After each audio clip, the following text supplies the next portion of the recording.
Saklon yamba nungsiba oirubana thamoi masu chamam narabra singlaba thamoi magi ihulna chanai naraba wari dugi irol nungduda lupkrabada saklon hongkre masak onkre machu mangkre adubu thamoi yauna fangkiba nungsiba dugi machudi maisalakta madom lochari mapung fadraba nungsiba magi wari dugi marumda pirang mana minok magi saklon lauraduna kairaba thamoi adugi nausum oirarido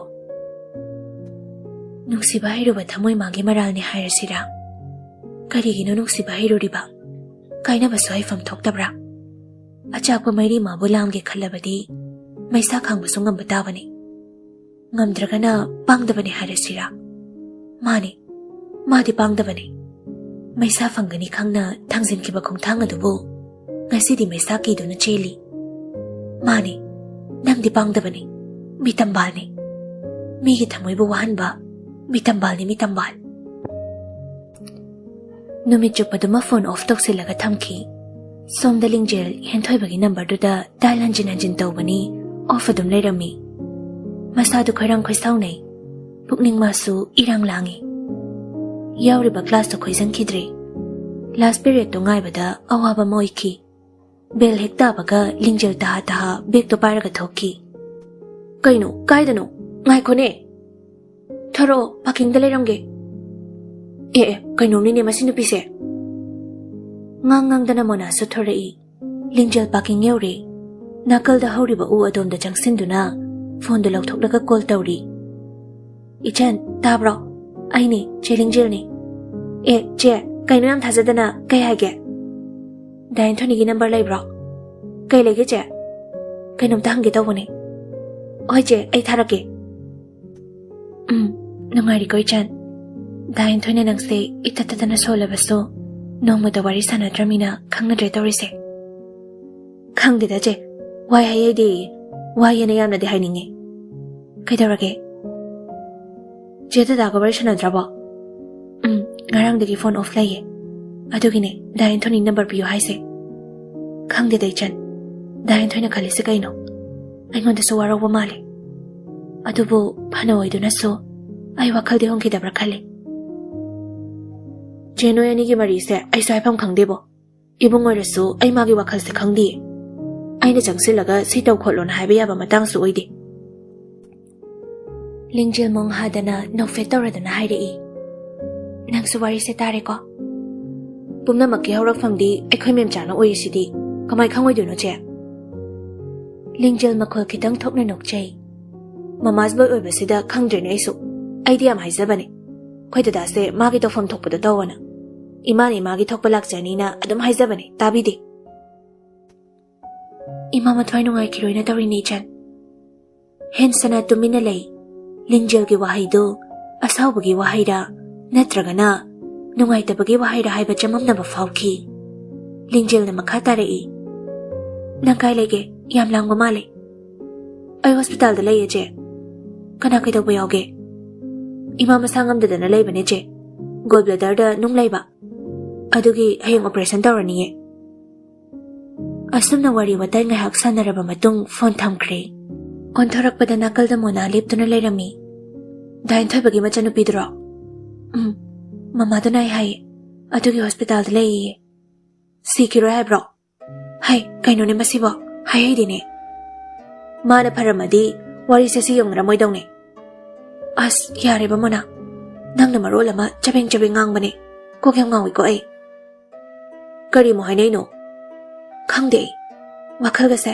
loi paksin khrabra kainom tawkre ai bo dain thoni da call tawraga hang khitro toisibo ai tawiyura phone tawraga kaino haidoi se mona mana wari sanaring dadana ko chenjelaga aina mo koitan tana khidoiro lingjel wari phasana muktangni sana aninge ai sudu pame ai ware ai ta sek no ware magi ma ongste ai khang ngamdre mi bo suk thina wat phang na bra mona dain thoi ga igase naksina baya ga ni haiba thajatre lapthok na bana phaga do sumale masu aisu khongfam se sangsin ge sungamda handok na ge sungamda tong na rise adumak na oiba ya da wo ira di phaba adugi mami se sangkre ai khongfamse handolage khale mona.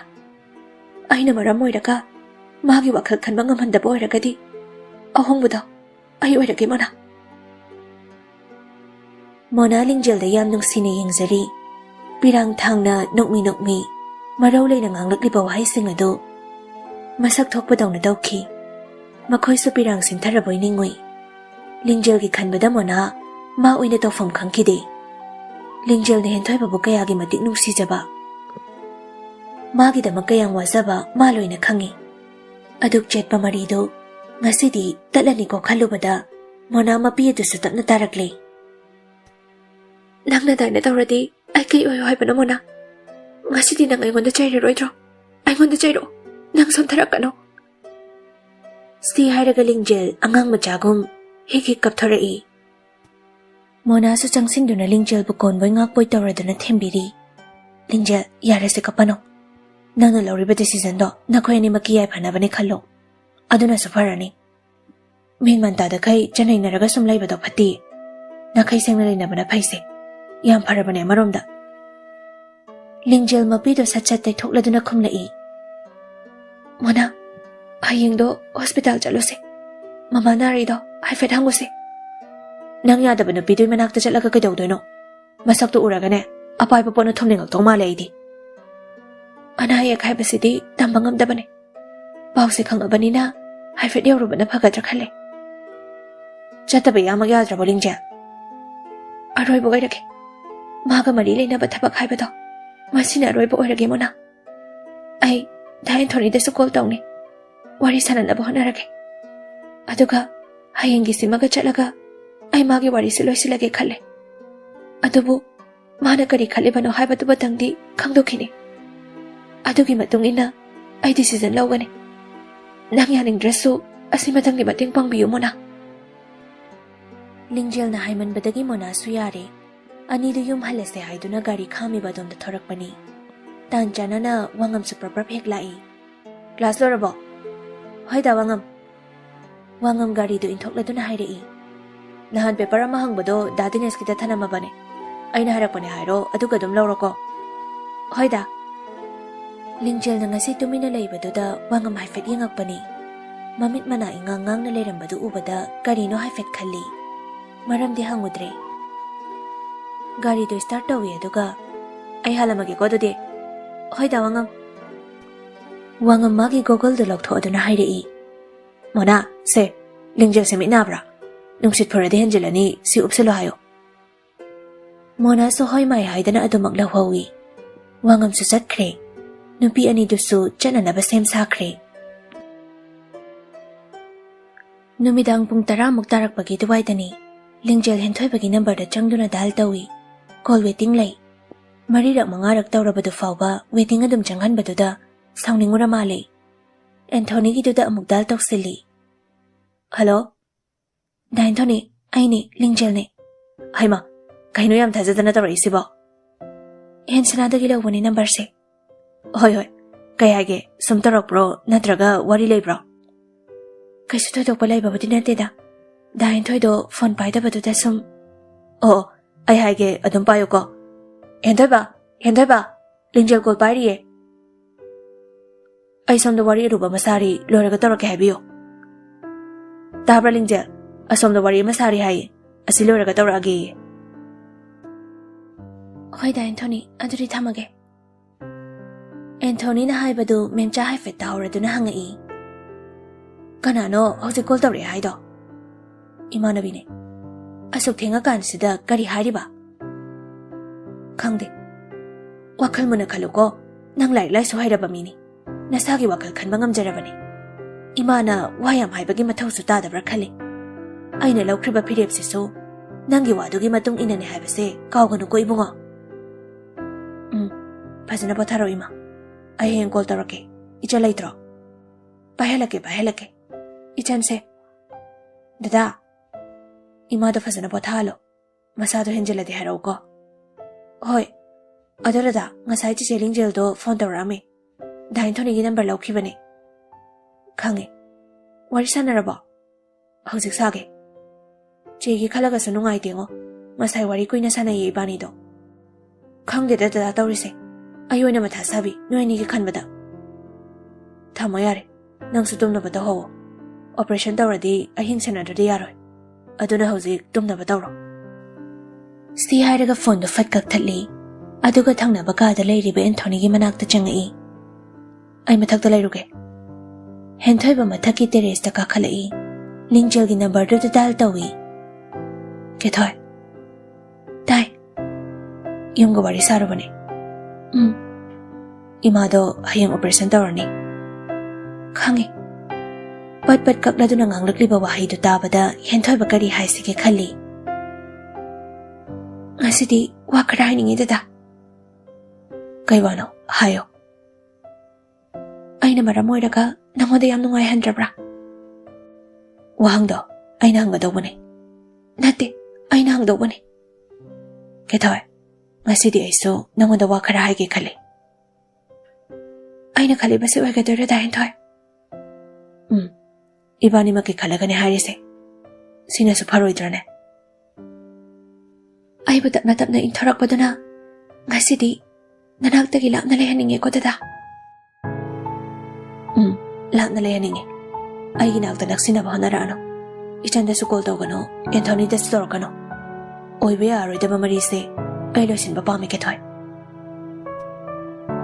oibe aroi khangna nuksi haiduna thamoi se kai hobi khibra ifam dagi lakna leyo haiba wahi se natana adai wahi leitre phana hoiduna so ai dinak manuksi kiniye nangna fana inthokla baso ai gi nuksi badi nangi nang khak tagi hen gani thamoi se mai chala basune nang nuksi badi jang khak taru ye dada maduna nangi apamane ai gi apamadi mangkre nuksi ba mangkre dhasa basu mangkre lambi su mangkre adadi nangna haki ba wahi singdo langna wahi ni hai ga dawri brada da konjal thokna hai ki ba wahi sing aduga thamoi gi joroga kaidang da chamdam lagi khangano maduri nang langani ai sina kaino ai se kanano dada ai sina gi kanano mami sam kraba nungsi ba magi wari tama go hora dobi saglona mane haige hai ki ba wahi sing dugi arthana kari aduga ngasi haragi ba wasina karino karamba noina thaza doise animak thazaruno pumnamak jorone khandokru Kethoi nang nei famdagi lapna leibado ai pame hekte habro thamoi huna fangki ba nuksi bane lapthok rairaga hekte yani khanbro ai gi thamoi sibu sana bolo nangna sana ning ba mongda sana ba yabro sana gi khalati mamal oina nang gi nuksi bado ai ko da piyo henthai ba soda tapna kam thara aduna haire e nangna nungai leibado ai pame jayena ba wari sigi langla do ikhot mangna thadala bane Kethoi nangdi wada boyo aina nangbu thamoi sengna nungsi ba mangda oirabadi kaina bagi maisa se phauda boyo ko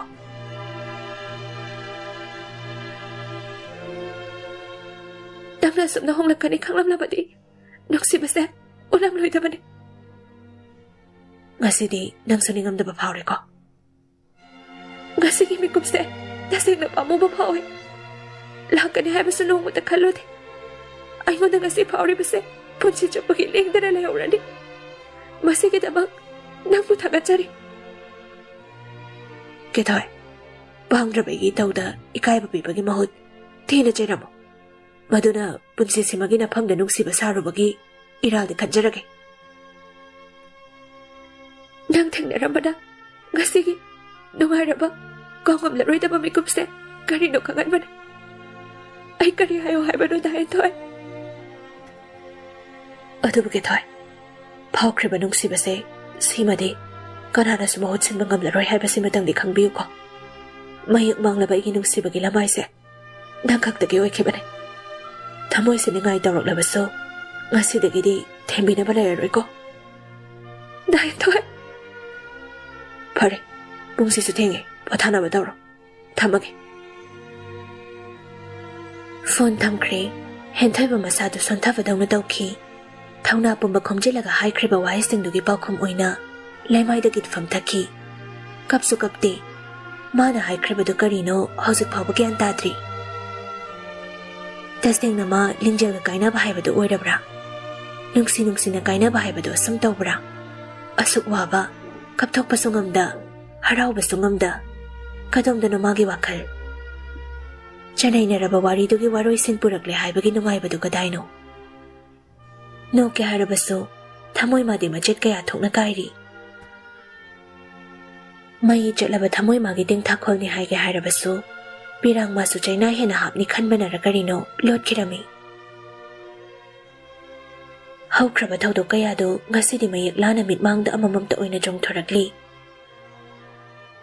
ꯂꯤꯡꯖꯦꯜꯒꯤ ꯑꯃꯛꯄ ꯌꯥꯎꯗ꯭ꯔꯕ ꯊꯃꯣꯏꯗꯒꯤ ꯃꯥꯕꯨ ꯅꯨꯡꯁꯤꯅ ꯀꯧꯔꯛꯈꯤꯕ ꯈꯣꯟꯖꯦꯜ, ꯃꯥꯒꯤ ꯅꯨꯡꯁꯤꯕꯗꯅ ꯊꯨꯝꯍꯠꯂꯕꯤ ꯃꯤꯠꯁꯅꯥ ꯑꯅꯤꯅ ꯇꯔꯨ ꯃꯉꯣꯟꯗ ꯅꯨꯡꯁꯤꯅ ꯌꯦꯡꯂꯗꯨꯅ ꯅꯣꯛꯆꯈꯤꯕ꯫ ꯈꯪꯍꯧꯗꯦ ꯍꯦꯟꯊꯣꯏꯕ ꯃꯁꯥꯗꯨ ꯄꯨꯕ ꯉꯝꯂꯛꯇ꯭ꯔꯗꯨꯅ ꯈꯣꯟꯖꯦꯜ ꯊꯣꯛꯅ ꯀꯞꯊꯣꯔꯛꯏ꯫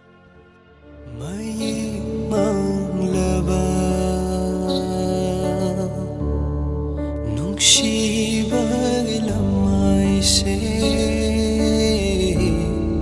ꯀꯅꯥꯅ ꯃꯍꯨꯠ ꯁꯤꯟꯕꯤꯒꯅꯤ? ꯃꯌꯨꯜ ꯀꯦꯝꯂꯕ ꯊꯃꯣꯏꯒꯤ ꯅꯤꯡꯉꯥꯏꯁꯦ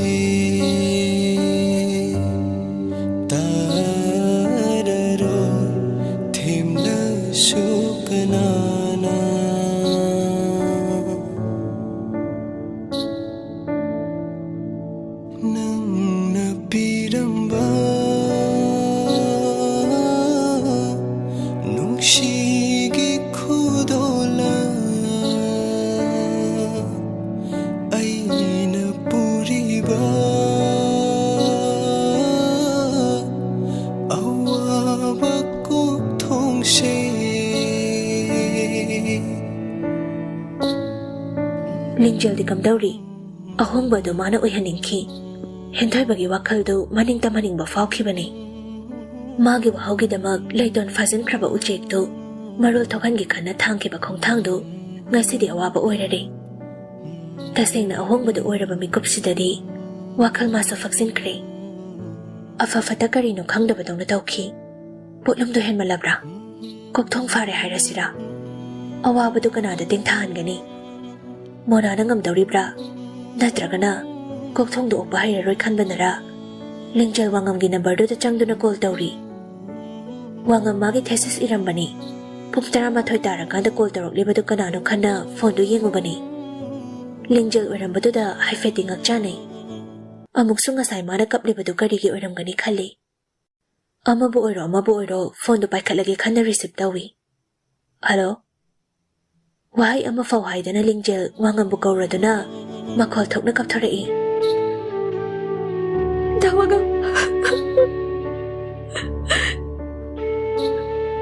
ꯋꯥꯉꯝ ꯃꯁꯥꯗꯨ ꯁ꯭ꯋꯥꯏ ꯂꯥꯎꯏ꯫ ꯏꯄꯥ ꯄꯥꯈꯠꯅ ꯇꯥ ꯍꯪꯂꯛꯏ꯫ ꯀꯩꯗꯧꯔꯒꯦ ꯂꯤꯡꯖꯦꯜ? ꯀꯩꯗꯧꯔꯒꯦꯕ? ꯁꯦ ꯑꯩꯉꯣꯟꯗ ꯍꯥꯏꯌꯣ꯫ ꯀꯅꯥꯅ ꯀꯔꯤ ꯍꯥꯏꯔꯛꯏꯅꯣ? ꯀꯩꯗꯧꯔꯤꯅꯣꯕ? ꯋꯥꯉꯝꯒꯤ ꯋꯥꯍꯩꯗꯨꯗ ꯑꯩꯈꯣꯏꯅ ꯑꯗꯨꯝ ꯄꯨꯛꯅꯤꯡ ꯅꯨꯡꯁꯤꯔꯕ꯭ꯔꯥ ꯀꯔꯤꯅꯣ? ꯑꯉꯥꯡ ꯃꯆꯥꯒꯨꯝ ꯍꯤꯒꯤ ꯀꯞꯊꯣꯔꯛꯏ꯫ ꯋꯥꯉꯝꯅ ꯊꯦꯝꯅꯧ ꯇꯧꯕꯗꯒꯤ ꯃꯁꯥꯗꯨ ꯈꯔ ꯐꯥꯊꯔꯕ ꯃꯇꯨꯡ ꯃꯄꯤꯗꯨ ꯇꯩꯊꯣꯛꯂꯗꯨꯅ ꯍꯥꯏꯔꯛꯏ꯫ ꯀꯥꯏꯅꯕꯁꯦ ꯑꯁꯨꯛ ꯌꯥꯝꯅ ꯋꯥꯕ꯭ꯔꯣ? ꯃꯥꯕꯨ ꯑꯁꯨꯛ ꯌꯥꯝꯅ ꯅꯨꯡꯁꯤꯔꯨꯔꯤꯕꯁꯤꯅ ꯀꯩꯒꯤꯅꯣ? ꯑꯣꯏꯕ ꯌꯥꯔꯣꯏ ꯈꯪꯅ ꯅꯨꯡꯁꯤꯔꯨꯔꯤꯕ ꯑꯩꯁꯦ ꯑꯐꯪꯕꯤꯅꯤꯀꯣ? ꯅꯨꯡꯁꯤꯕꯁꯤꯁꯨ ꯑꯣꯏꯔꯣꯏꯗꯕ ꯃꯤꯗꯅ ꯍꯦꯟꯅ ꯅꯨꯡꯁꯤꯕꯅꯤ꯫ ꯍꯧꯅ ꯁꯥꯟꯅ ꯂꯤꯡꯖꯦꯜ꯫ ꯄꯤꯈ꯭ꯔꯤꯕ ꯀꯃꯤꯠꯃꯦꯟꯗꯨꯅ ꯀꯩꯅꯣ? ꯋꯥꯈꯜꯅ ꯁꯥꯒꯠꯈꯤꯕꯅꯤ ꯍꯥꯏꯒꯗꯣꯏꯔꯥ? ꯀꯃꯤꯠꯃꯦꯟꯗꯤ ꯗꯔꯀꯥꯔ ꯂꯩ꯫ ꯅꯨꯡꯁꯤꯕꯁꯦ ꯀꯃꯤꯠꯃꯦꯟ ꯆꯪꯉꯦ꯫ ꯑꯗꯨꯕꯨ ꯉꯝꯗꯕ ꯃꯑꯣꯡꯗ ꯊꯝꯒꯗꯧꯕꯅꯤ꯫ ꯅꯠꯇ꯭ꯔꯗꯤ ꯐꯣꯜ ꯁꯣꯞ ꯄꯤꯕꯅꯦ ꯍꯥꯏꯒꯅꯤ ꯑꯩꯗꯤ꯫ ꯗꯥꯁꯨ ꯆꯦ ꯁꯥꯂꯤꯅꯤꯗ ꯀꯃꯤꯠꯃꯦꯟ ꯄꯤꯈꯤꯕ꯭ꯔꯥ? ꯄꯤꯈꯤ꯫ ꯑꯗꯨꯕꯨ ꯄꯤꯈ꯭ꯔꯤꯕ ꯀꯃꯤꯠꯃꯦꯟꯗꯣ ꯃꯥꯅ ꯀꯥꯏꯍꯟꯈꯤꯕꯅꯤ꯫ ꯑꯗꯨꯗꯤ ꯑꯣꯏꯔꯣꯏꯗꯕ ꯑꯁꯥ ꯃꯌꯥꯝ ꯑꯃ ꯄꯤꯕꯤꯗꯨꯅ ꯑꯩꯕꯨ ꯑꯄꯪꯕ ꯁꯤꯈꯤꯕꯅꯤ ꯍꯥꯏꯒꯗꯣꯏꯔꯥ? ꯑꯗꯨꯃꯛꯁꯨ ꯍꯥꯏꯍꯟꯅꯤꯡꯗꯦ꯫ ꯅꯨꯡꯁꯤꯕꯗꯤ ꯅꯨꯡꯁꯤꯕꯅꯤ꯫ ꯃꯤꯗꯨꯒꯤꯁꯨ ꯃꯔꯝ ꯂꯩꯔꯝꯅꯤ꯫ ꯑꯗꯨꯅ ꯃꯥꯒꯤ ꯋꯥꯁꯛ ꯉꯥꯛꯄ ꯉꯝꯃꯣꯏꯗꯧꯕꯒꯤ ꯃꯃꯤ ꯎꯕꯗꯒꯤ ꯅꯥꯀꯜ ꯑꯃꯗ ꯃꯔꯤꯗꯨ ꯂꯥꯞꯊꯣꯛꯅꯕ ꯍꯣꯠꯅꯔꯝꯃꯗꯤ ꯀꯝꯗꯧꯕ? ꯃꯥꯒꯤ ꯋꯥꯈꯜ ꯃꯥꯒꯤ ꯋꯥꯔꯤ ꯈꯪꯕ ꯖꯥꯠꯂꯥ ꯍꯥꯏꯅ ꯃꯤꯀꯨꯞꯇꯨꯗ ꯈꯟꯈꯤ꯫ ꯑꯃꯨꯛꯁꯨ ꯃꯥ ꯋꯥꯉꯝꯗ ꯃꯥꯒꯤ ꯋꯥꯔꯤꯗꯨ ꯂꯤꯈꯤꯗ꯭ꯔꯤ꯫ ꯋꯥꯉꯝꯅ ꯍꯥꯏꯔꯤꯕꯗꯨꯗ ꯃꯥ ꯌꯥꯅꯤꯡꯕ ꯌꯥꯎꯔꯤ꯫ tasengna ma Kethoibadagi lapthokningba fawkiba mikupsu yawki. Ma khangi Kethoibana mamagi mayokta kaidawnungda chatpa ngamoi haiba. Maduna maram oiraga mana lapthokningkiba fawkibani haibasu. Kaidawre tumi leirade? Kaisu tawde. Aina yam toina haiba wahai ani khak lei. Promises not to be broken, amana promises not to be made ana. Akon bagi se yam toina sizinai mayamna. Ngamda ngamadawba mana haikibade oidoine. Adobu sakloidaba wasak oiramba. Kot ani se confused paine. Karamba matamda karamba kot se sizinadoino khangdabaine. Dawangam go bari sabase wakhal yam khallale. Yamluna su khangano. Khangde dawangam. Aise yam phatabra kaina khanbasu yawri pone.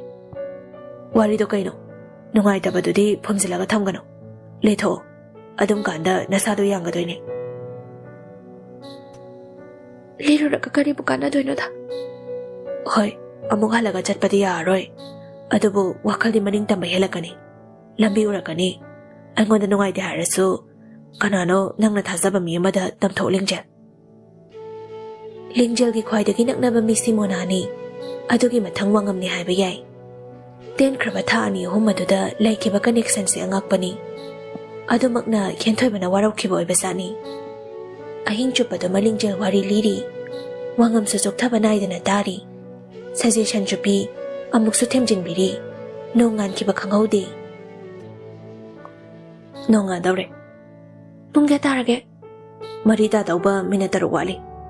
As mata maukiba gamta khanghaude tawrise. Wari nungai bagi natra. Lingjel makhol kitang thokna noklai. Tumkidoro. Ngayak uithaba yabringe. Emu dila aroi. Hospital doina chalurage. Chathoro. Line the madro toro aduna farani. Thamage to titawangam. Thamgano adum payo. Kaige. Sum thamgaira. Horene tum thakrakanda call ka uko. Wangam no fetong na speaker mode on toraga phone do nakal da thami. Aduga makhut masado hai fitting thoklam laga.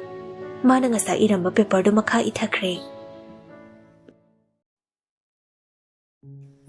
Hospital dani memcha operation theater da pusin kre.